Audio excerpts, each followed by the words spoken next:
សូមសួស្តីនិងគោរពជំរាបសួរដល់អ្នកស្ដាប់និងអ្នកស្ដាប់ទាំងអស់គ្នាព្រមទាំងអ្នកចូលចិត្តស្ដាប់និងសិក្សាអំពីស្នាដៃអក្សរសិល្ប៍ខ្មែរថ្ងៃនេះខ្ញុំបាននិទានសំនៀងខ្មែរបានលើកមកនៅការសង្ខេបរឿងអំពីអក្សរសិល្ប៍ខ្មែរដែលទាក់ទងនឹងរឿងទុំទាវដែលជាប្រភេទអក្សរសិល្ប៍ទំនើបប្រឡោមលោកបែបមនោសញ្ចេតនាដែលចលនាជាអក្សរសិល្ប៍ខេមរនិយមដែលមានឥទ្ធិពលទៅលើព្រះពុទ្ធសាសនាក្នុងសម័យលង្វែកដែលការកំណត់តាក់តែងឡើងនៅឆ្នាំ1915ក្នុងរជ្ជកាលព្រះបាទស៊ីសុវត្ថិដែលនិពន្ធឡើងដោយព្រះភិក្ខុសោមដែលការសង្ខេបរឿងនេះមានដូចតទៅទុំគឺជាកូនប្រុសរបស់ស្ត្រីមេម៉ាយម្នាក់រស់នៅស្រុកបាភ្នំខេត្តព្រៃវែងបានបួសរៀនជាមួយមិត្តភក្តិម្នាក់ឈ្មោះពេជ្រនៅក្នុងវត្តវិហារធំទាំងពីរនាក់នេះមានចំណេះដឹងខាងស្មូតអាគមស្មូតផ្លុំប៉ៃធន់ធ្វើតោកលក់ដោយឡែកទុំវិញមានរូបរាងស្អាតនិងសម្លេងពីរោះថ្ងៃមួយនេនទាំងពីរបានសុំលោកគ្រូចៅអធិការយកតោកទៅលក់ហើយទុំនិងពេជ្របានធ្វើដំណើរលក់រហូតដល់ស្រុកត្បូងឃ្មុំទុំបានស្មូតយ៉ាងពីរោះធ្វើឲ្យអ្នកស្រុកត្បូងឃ្មុំផ្អើលឈូឆរមកស្ដាប់ចំណែកឯនាងណូជាភរិយារបស់នាងទុំទាវដែលឃើញទុំស្អាតដូច្នេះហើយសំឡេងក៏ពីរោះគួរចិត្តស្នេហាតែដោយឋានៈនាងតូចទាបពេកនាងក៏ត្រឡប់មកប្រាប់នាងទាវក៏ឮដំណឹងនេះក៏អង្វរម្ដាយខ្លួនឲ្យទៅនិមន្តនេនទុំមកស្មូតនៅផ្ទះរបស់ខ្លួនទុំ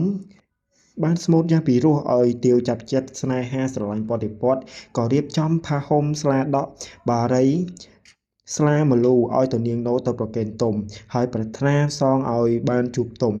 ឯទុំវិញក៏ចាប់ចិត្តស្រឡាញ់លើទាវដែរពេលមកដល់វត្តវិញទុំក៏រិះរកឧបាយកលសុំលោកគ្រូសឹកលោកគ្រូពុំព្រមព្រោះតាមការទូទាយឃើញថាជើងលេខរបស់ទុំមិនល្អអាចនឹងស្លាប់ដោយលោកគ្រូមិនឲ្យសឹកទុំក៏ទៅរកម្ដាយឲ្យម្ដាយទៅជួយអង្វរលោកគ្រូតែពុំបានសម្រេចទុំក៏ដាច់ចិត្តលួចសឹកម្នាក់ឯងហើយក៏ប្រញាប់ប្រញាល់បបួលពេជ្រវិលទៅត្បូងឃ្មុំវិញជួនជាពេលនោះម្ដាយទាវមិននៅផ្ទះទុំក៏លួចឡើងលើផ្ទះហើយក៏បានរួមរយៈជាមួយទាវនាពេលនោះទៅក្រោយមកអរជូនជាចៅហ្វាយខេត្តត្បូងឃ្មុំបានចូលដណ្ដឹងនាងទាវឲ្យមើលងួនជាកូនប្រុសរបស់ខ្លួនទន្ទឹមនឹងនោះ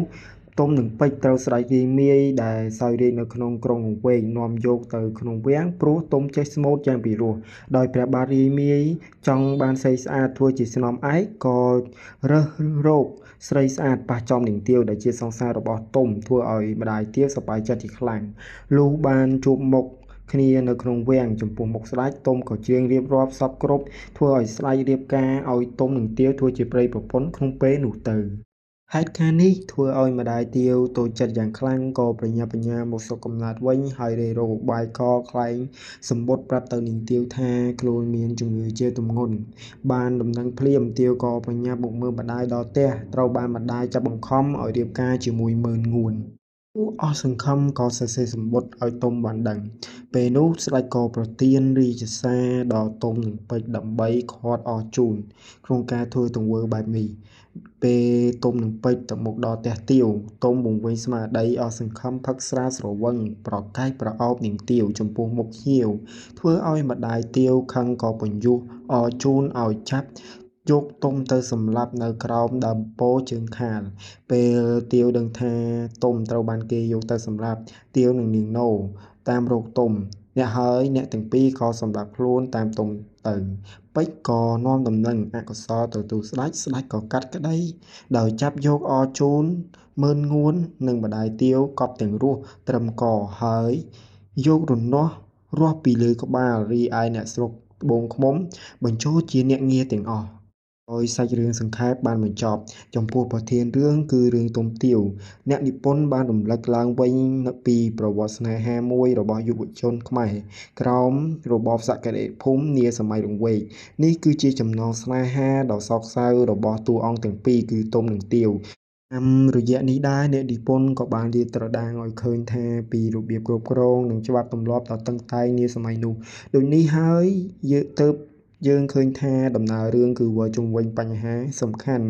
គឺការតស៊ូដែលមានលក្ខណៈជាបុគ្គលដើម្បីទាមទារសិទ្ធិក្នុងការជ្រើសរើសគូស្រករចំពោះមូលបញ្ហាឬទុំទាវគឺស្ថិតនៅលើទំនាក់ទំនងដែលកើតឡើងដោយសារការប្រកាន់យកនៅទស្សនៈផ្ទុយគ្នាគឺទាមទារសិទ្ធិសេរីភាពក្នុងការជ្រើសរើសគូស្រករឬស្នេហាចិត្តនឹងចិត្ត ហើយទស្សនៈដែលប្រកាន់ទស្សនៈនីមួយៗដណ្ដើមយកឈ្នះរៀងៗខ្លួនហើយទស្សនៈចំពោះការស្លាប់របស់ទុំគឺទុំស្លាប់ដោយសារការបណ្តាលមកពីមិនស្តាប់បណ្តាំគ្រូទុំស្លាប់បណ្តាលមកពីការមិនបង្ហាញរាជសារទុំស្លាប់បណ្តាលមកពីម្ដាយទាវជាអ្នកបើកដៃឲ្យគេសម្លាប់ទុំស្លាប់បណ្តាលមកពីអរជូននិងម៉ឺនងួនជាអ្នកសម្លាប់ទុំស្លាប់បណ្តាលមកពីនាងទាវមិនជួយដាស់តឿនទុំស្លាប់បណ្តាលមកពីស្ដេចរាយមាយបណ្តាលឲ្យទុំយករាជសារទៅខ្លួនឯងទុំស្លាប់ព្រោះស្នេហាទុំស្លាប់បណ្តាលមកពីរបបសក្តិភូមិសម័យលង្វែកតែម្ដងជាចុងក្រោយការសង្ខេបរឿងក៏បានបញ្ចប់ខ្ញុំសូមថ្លែងអំណរគុណដល់អ្នកស្ដាប់និងអ្នកស្ដាប់ទាំងអស់គ្នា